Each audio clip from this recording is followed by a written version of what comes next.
जो New York times है वो तो इसकी कुछ और जस्टिफिकेशन दे रहा है। वो तो ये लिख रहा है कि CIA को एक इंटेलिजेंस मिली थी कि आयतुल्लाह खamenei इस वक्त कहाँ मौजूद है, तो इस वजह से उन लोगों को इनके ऊपर अटैक करना पड़ा। एक वो मौक़िफ़ है, एक आपका मौक़िफ़ है, कौन सा सही है?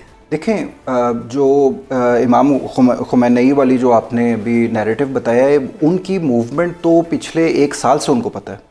आपको याद होगा कि पिछली दफ़ा भी जब इन्होंने अटैक किया था ईरान के ऊपर, न्यूक्लियर इंस्टॉलेशंस के ऊपर 12 दिन पे, उसमें ट्रंप एडमिनिस्ट्रेशन की तरफ से बड़ा खुला बयान आया था कि हमें बहुत अच्छी तरह पता था कि इस टाइम पे जो सीनियर लीडरशिप है ईरान की वो कहाँ मौजूद है, लेकिन हमने जानबूझ के उनके ऊपर अटैक नहीं किया और इस दफ़ा कर दिया। तो उसके अलावा जो न्यूयॉर्क टाइम्स का आप दे रही हैं रेफरेंस, उसके अलावा और बहुत ढेर सारे पब्लिकेशंस ऐसी आई हैं जिसमें इज़राइल ने बड़े ओपनली ये कहा है कि हमारी वहाँ पर ऑन ग्राउंड इतनी पेनिट्रेशन है कि हमें जो ईरान का जो कैपिटल है तेहरान, उसके बारे में इतना ही पता है जितना तेल अवीव के बारे में पता है। जितना हमें तेल अवीव की गलियों और सड़कों के बारे में पता है, इतना ही हमें तेहरान के बारे में पता है।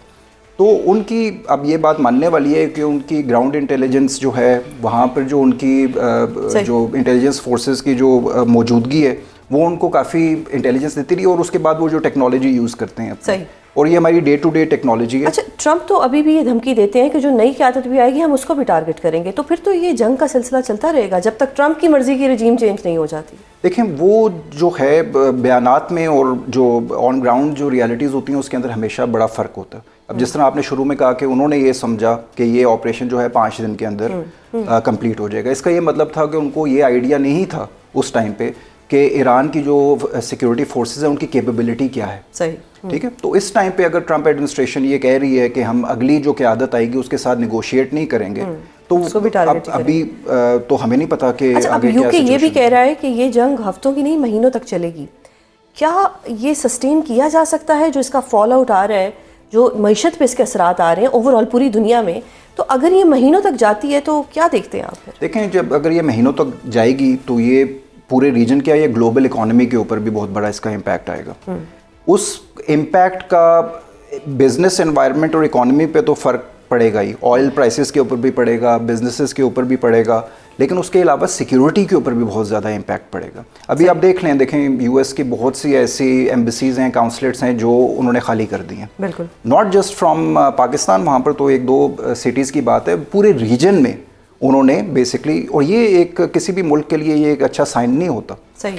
उसके अलावा अगर आप देखें, जैसे ऑयल प्राइसेस हैं, जिस तरह बिजनेस एनवायरनमेंट है, लोगों की इन्वेस्टमेंट्स हैं, कंपनीज़ की इन्वेस्टमेंट्स हैं, इंटरनेशनल स्टॉक मार्केट्स वगैरह हैं, उन सारों के ऊपर बहुत बड़ा इम्पैक्ट आएगा। और पाकिस्तान जैसे मुल्क जो हैं, अब जो अमीर मुल्क हैं जैसे चाइना है, रशिया है, रशिया तो अपनी एनर्जी वगैरह खुद प्रोड्यूस करता है।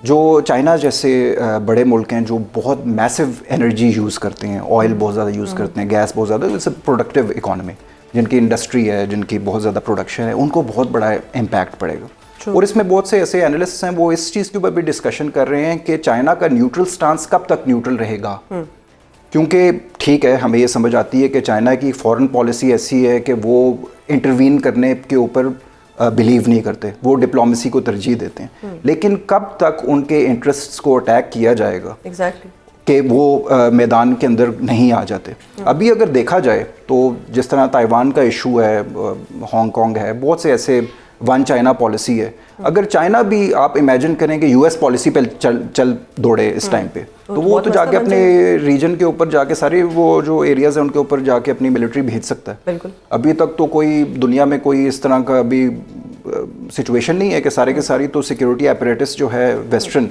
वो तो मिडल ईस्ट के अंदर। अच्छा, इतना बड़ा जो फॉल आउट आएगा इकोनॉमी के ऊपर, डू यू थिंक कि हो सकता है कि आगे जाके मुज़ाकरात हो जाएं इसराइल में, USA और ईरान के मिल के कुछ बैठ सकते हैं टेबल पे? कुछ ऐसा नज़र आ रहा है आपको? देखें, ये रीजनल जो प्लेयर्स हैं ना, ये basically they will feel the pinch, उनको सबसे ज़्यादा तकलीफ होगी इस टाइम पे। अब जंग तो स्टार्ट हो गई है, अनफॉर्चुनेटली नहीं होनी चाहिए थी, डिप्लोमेसी शुड हैव वन, लेकिन क्योंकि अब ये बिजनेस इंटरेस्ट्स जो हैं वो रीजन के इफेक्ट होंगे, तो ये सारे के सारे जो स्टेक होल्डर्स हैं ये प्रेशर डालेंगे ट्रंप एडमिनिस्ट्रेशन के ऊपर। और जब तक रिजल्ट्स नहीं मिलेंगे, अब आप देखें ट्रंप एडमिनिस्ट्रेशन को बहुत ज़्यादा रेजिस्टेंस फेस करना शुरू हो गई है, और वहाँ पर बेसिकली बहुत से ऐसे लीडर्स वगैरह हैं जो सामने आए हैं जिन्होंने ये क्वेश्चन किया है कि क्या US को ईरान की तरफ से इमिनेंट थ्रेट थी या नहीं थी। वो जो चीज़ है वो ट्रंप एडमिनिस्ट्रेशन अभी तक जस्टिफाई नहीं कर सकी।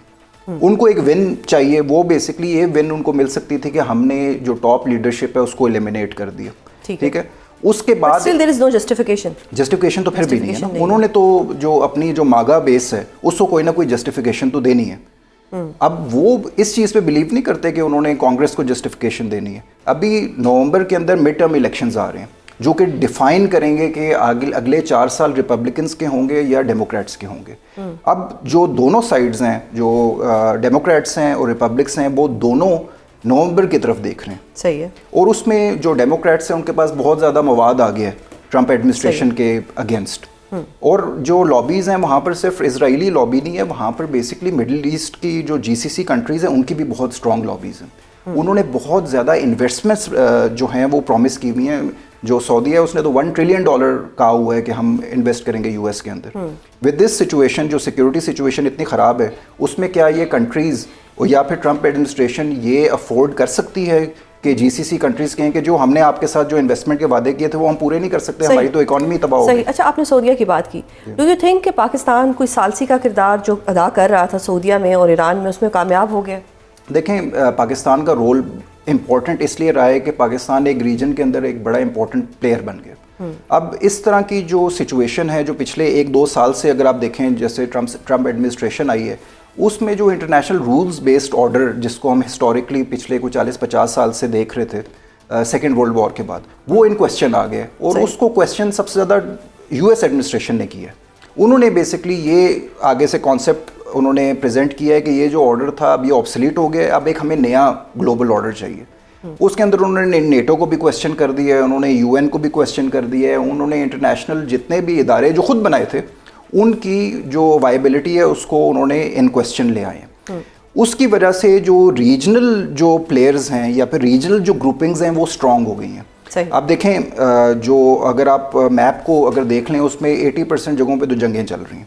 तो वहाँ पर जो मुल्क ऐसे हैं जिनकी सिक्योरिटी एपरेटस स्ट्रांग है, जिनके पास एक वाइबल और स्ट्रांग आर्मी है, जिनके पास इस तरह की टेक्नोलॉजी या वेपनरी है, उनकी वैल्यू बढ़ गई है। अब क्योंकि पाकिस्तान एक न्यूक्लियर स्टेट है, GCC में जितनी कंट्रीज़ हैं वो इनसिक्योर फील कर रहे हैं because of the assertion of Israel. उसकी वजह से पाकिस्तान की जो निगोशिएटिंग पावर है और जो पाकिस्तान की जो वैल्यू है वो बहुत ज़्यादा बढ़ गई as a player, as a strong player जो अपने आप को असर्ट भी कर सकता है, जो अपनी न्यूक्लियर अम्ब्रेला अगर ज़रूरत पड़े, एक मफरूज़े के तौर पे अगर हम डिस्कस करें इस पूरे ऑर्डर के अंदर, तो Pakistan is a nuclear power. अच्छा, अब पाकिस्तान अगर न्यूक्लियर स्टेट है एंड हमें अपनी कैपेबिलिटीज़ के ऊपर पूरा एतबार है, हमने अपने बहुत बड़े दुश्मन को भी मार भगाया है। ख्वाजा आसिफ साहब ने कुछ अर्सा पहले एक स्टेटमेंट दी कि अगर इजराइल ईरान में आ जाता है तो उसका अगला निशाना पाकिस्तान भी हो सकता है। Do you buy this? Do you think कि ऐसा कुछ हो सकता है because we are a nuclear state? देखिए, मैं इसको बाय इसलिए नहीं करता कि इस टाइम पे जो एक स्टेट है जो कि न्यूक्लियर भी है और जिसने ओपनली US को दिन रात सुबह उठ के नाश्ता करने के बाद भी धमकी दी है, वो नॉर्थ कोरिया।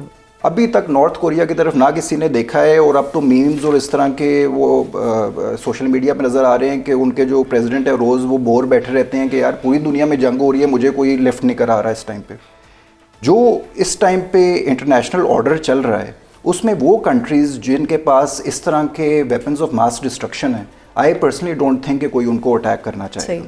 और कोई भी अभी जितने भी आपको रीसेंट हिस्ट्री के अंदर कॉन्फ्लिक्ट्स नज़र आ रहे हैं वो कंट्रीज़ हैं जिनकी मिलिट्रीज इतनी स्ट्रांग नहीं रही। और उस टाइम पे जैसे वेनेजुएला का आप केस ले लें, जो मिडिल ईस्ट में लेबनान है, सीरिया है, इराक है, ये वो हैं जहाँ पर वाइबल मिलिट्रीज नहीं है। और वहाँ पर इजराइल और उसके बाद उसके तवस्सुत से US की जो इंटरवेंशंस रही हैं उस पर इतना ब्लो बैक नहीं आया।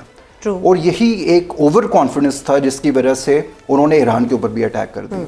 और वो ये एक्सपेक्ट नहीं कर रहे थे कि ईरान की जो मिलिट्री है वो इस तरह सामने खड़ी हो जाएगी और इस तरह जवाब देगी। सही। अच्छा, थोड़ी पाकिस्तान की बात करते हैं। हमारा ऑपरेशन गज़ब लिल हक माशाल्लाह बहुत कामयाब रहा।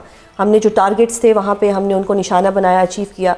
तो ये थिंक इससे कोई बेहतरी आएगी और एक जो हमारा दुश्मन मुल्क हमारे साथ है जिसको हमने पनाह दे के रखी, जो एक हमारी भलाई का ये हमें सिला दे रहा है, क्या वो बाज आ जाएगा? देखें, इसमें भी ऑब्जेक्टिव्स की बात है। At the end of the day जब आप एक इंटरवेंशन करते हैं एक दूसरे मुल्क के अंदर जाके और अपनी मिलिट्री यूज़ करते हैं या फिर इस केस में अपनी एयरफोर्स यूज़ करते हैं, तो उससे कुछ ऑब्जेक्टिव्स होने चाहिए। और पाकिस्तान के जो ऑब्जेक्टिव्स हैं बहुत क्लियर हैं।